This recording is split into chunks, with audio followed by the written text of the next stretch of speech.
பாரம்பரிய சமையல். பாரம்பரிய பொங்கல்ல இப்போ நம்ம பார்க்க போகிறது மாப்பிள்ளை சம்பா பொங்கல். மாப்பிள்ளை சம்பா பொங்கல் செய்வதற்கு தேவையான பொருட்கள்: மாப்பிள்ளை சம்பா அரிசி, சிறுபருப்பு, முந்திரி, திராட்சை, வெல்லம், ஏலக்காய் தூள், சுக்கு, பால், நெய், பச்சை கற்பூரம், இந்துப்பு. இப்போ மாப்பிள்ளை சம்பா பொங்கல் எப்படி செய்யுதுன்னு பார்க்கலாம். மாப்பிள்ளை சம்பா அரிசியை என்ன பண்ணுங்க, நொய்யாக உடச்சிருங்க. ஏன்னா பாரம்பரிய அரிசி எல்லாமே வேக ரொம்ப நேரம் ஆகும். அதாவது ஒரு 6 மணி நேரம் 8 மணி நேரம் ஊற வச்சிட்ட பிறகு தான் நம்ம செய்யணும். இதே நீங்கள் நொய்யாக உடச்சிட்டிங்கன்னா சீக்கிரம் வெந்துடும். அதாவது ஒரு 2 மணி நேரம் ஊற வச்சிட்டோம்னா நம்மளுக்கு சீக்கிரம் வெந்துடும். அதனால் மிக்சியில் போட்டு ஆப்போசிட் டைரெக்ஷனில் கொஞ்சம் பல்ஸ் மோடில் விட்டு விட்டு அரைங்க. அது நொய்யாயிரும். அப்படியே உங்களுக்கு மாவாக இருந்துச்சுன்னா ஜலிச்சுட்டு நொய்யை மட்டும் எடுத்துருங்க. எடுத்துட்டு ஒரு 2 ஹவர் ஊற வச்சுருங்க. 2 மணி நேரம் ஊற வச்சு நான் எடுத்திருக்கேன் பாருங்கள். இந்த மாதிரி அந்த நொய்யும் இதுவும் அதாவது பருப்பும் அந்த நொய்யும் அந்த மாப்பிள்ளை சம்பா அரிசியோட நொய்யும் உடச்சதையும் சேர்த்து நான் ஊற வச்சுருக்கேன். 2 மணி நேரம் ஊற வச்சுக்கோங்க. நான் இது அரிசியும் பருப்பும் சேர்ந்து 1 கப் அளவு. அப்போ 5 கப். மாப்பிள்ளை சம்பா அரிசி குழைய வேகணும்னா கொஞ்சம் லேட் ஆகும். மோஸ்ட்லி குக்கரில் போட பாருங்கள். ஏன்னா பானைனா கொஞ்சம் லேட் ஆகும். குக்கரில் போட்டோம்னா ஒரு 5-6 விசில் இல்லை 7 விசில் கூட விடுங்க. பொங்கல் தானே, நல்லா குழைய வந்தால் நல்லா தான் இருக்கும். அதனால் 7 விசில் விட்டுட்டு ஆஃப் பண்ணிவிட்டு அதுக்கப்புறம் சர்க்கரை போட்டு, அதாவது வெல்லம் கரைச்சி வெல்லத்தை ஊற்றி நல்லா கிளறி அதுக்கப்புறம் முந்திரி திராட்சையை போட்டு இறக்குங்க. இந்த பச்சை கற்பூரம் எதுக்கு போடணுன்னா, நம்ம அந்த கோவில் பொங்கல் டேஸ்ட்டு அந்த பச்சை கற்பூரம் போட்டு தான் அது செய்வாங்க. அப்போ அந்த டேஸ்ட்டு நல்லாயிருக்கும். அந்த வாசனைக்கு அது நல்லாயிருக்கும். நிறைய போடக்கூடாது, கொஞ்சம் தான் போடணும். அது போடும்போது நான் காட்டுறேன். இப்போ இந்த ஊற வச்ச அரிசியை நம்ம அடுப்பு பற்ற வச்சுட்டு தண்ணி சேர்த்துருக்கோம். இந்த தண்ணி கொதித்த பிறகு, அதாவது இது சேர்த்து பருப்பும் அரிசியும் 1 டம்ளர்னால் ஒரு 4 டம்ளர் இல்லைனா 4.5 டம்ளர் இல்லை 5 டம்ளர் கூட வைங்க. குழைய வேகிறதுக்கு அது கரெக்டாக இருக்கும். 5 டம்ளர் தண்ணி ஊற்றி வேக வைங்க. வெந்த பிறகு நம்ம குழைய வெந்த பிறகு வெல்லத்தை சேர்க்க போகிறோம். இது மாப்பிள்ளை சம்பா அரிசின்றதுனால இது பாரம்பரிய அரிசி. இதுலேயும் நிறைய சத்துக்கள் இருக்குது. சிறுதானியம் இந்த மாதிரி பாரம்பரிய அரிசியை நம்ம இந்த விசேஷ நேரத்துலையும் சேர்த்துக்கிட்டோம்னா நம்மளுக்கு அதோட சத்து நிறையவே கிடைக்கும். இது கொதித்த பிறகு நம்ம இந்த அரிசியை சேர்த்துட்டு கொதிக்க விடலாம். தண்ணி கொதிச்சிருச்சு. இப்போ இதை போடலாம். இது அரிசி ஊற வைக்கும்போது தண்ணியை வடிகட்டாதீங்க. ஏன்னா இந்த அரிசியில் சத்து அதிகமாக இருக்குது. ஊற வச்ச தண்ணியோடவே சேருங்க. நல்ல தண்ணி போட்டு ஊற வைங்க. இப்போ அந்த அரிசியை சேர்த்துக்கலாம்.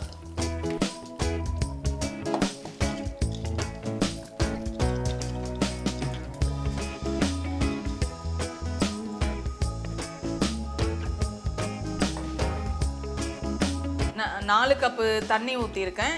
1 கப்பு பால், அதையும் சேர்த்துக்கோங்க. சேர்த்துட்டு இது கொதிக்கட்டும். பொங்கலோ பொங்கல், பொங்கலோ பொங்கல், பொங்கலோ பொங்கல்.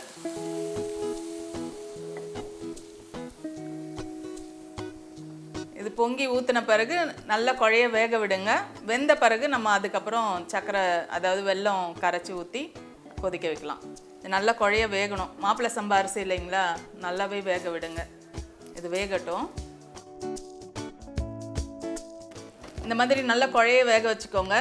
இந்த மாதிரி வேகணும். இந்த அரிசி இந்த மாதிரி வெந்தால் தான் அது பொங்கல் மாதிரி இருக்கும். இந்த மாதிரி வேக வச்சுக்கோங்க. அந்த பாலோடு சேர்ந்து நல்லா வெந்திருக்கு. இது டேஸ்ட்டும் ரொம்ப நல்லாயிருக்கும். இப்போ நம்ம கரைச்ச வெல்லத்தை சேர்த்துடலாம்.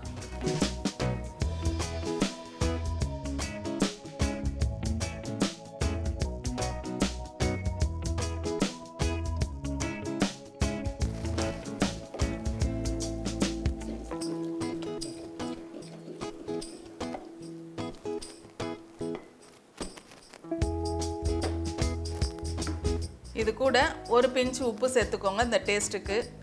அப்போ தான் இந்த டேஸ்ட்டு கொடுக்கும். இது கொதிக்கிறதுக்குள்ளே நம்ம முந்திரி திராட்சை நெய்யில் வறுத்து சேர்த்துக்கலாம். அது கூட கொஞ்சம் ஏலக்காய் தூளையும் சேர்த்துக்கோங்க. ஒரு 1/4 ஸ்பூன் ஏலக்காய் தூள்.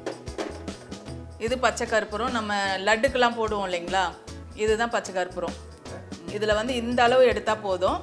இதை எடுத்து இப்படி நல்லா கையில் நசுக்குனிங்கன்னா இந்த மாதிரி நசுங்கிரும். அந்த அளவு போட்டால் போதும். உங்கள் பொங்கல் அளவு பொறுத்து நீங்கள் போடுங்க. இது போட்டுட்டு நம்ம முந்திரி திராட்சையை போட்டுக்கலாம். கூட கொஞ்சம் சுக்கு, எல்லா இனிப்பு பொங்கலாக இருக்கட்டும், இனிப்பு பாயசமாக இருக்கட்டும், கொஞ்சம் அது கூட சுக்கு சேர்த்து போட்டிங்கன்னு வச்சுக்கோங்களேன், செரிக்கிறதுக்கு கொஞ்சம் ஈஸியாக இருக்கும்.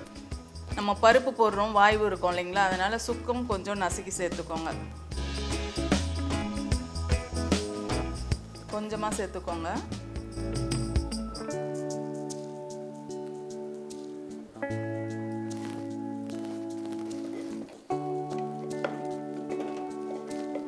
அந்த பச்சை கற்பூரம் போட்டோடனே பொங்கல் வாசனையே சூப்பராக இருக்குது. இப்போ நம்ம நெய்யில் முந்திரி திராட்சையை வறுத்து போட்டுக்கலாம்.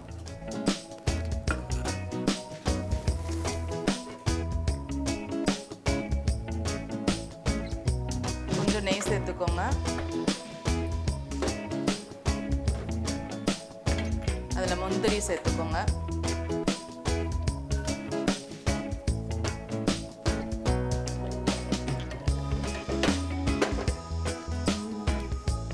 அது கூடவே கொஞ்சம் திராட்சை.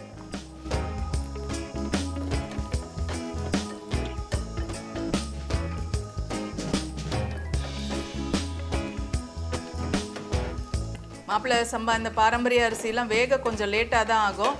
ஆனால் வந்து ரொம்ப சத்தானது, டேஸ்ட்டும் ரொம்பவே நல்லாயிருக்கும்.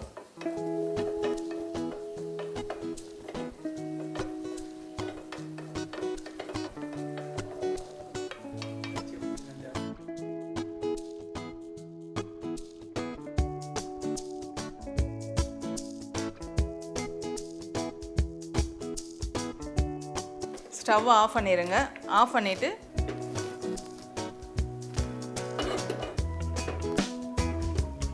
கொஞ்சம் நெய் சேர்த்துக்கோங்க. கடைசியாக அந்த நெய் சேர்க்கும் போது அந்த நெய்யோட வாசனை அப்படியே இருக்கும். நீங்கள் அடுப்பு எரியும் போதே நெய் சேர்த்திங்கன்னா அந்த வாசம் போயிடும், நெய்யோட வாசம் நிற்காது. கடைசியாக ஸ்டவ் ஆஃப் பண்ணிவிட்டு நெய் சேர்க்கும் போது அந்த நெய்யோட வாசம் அப்படியே நிற்கும்.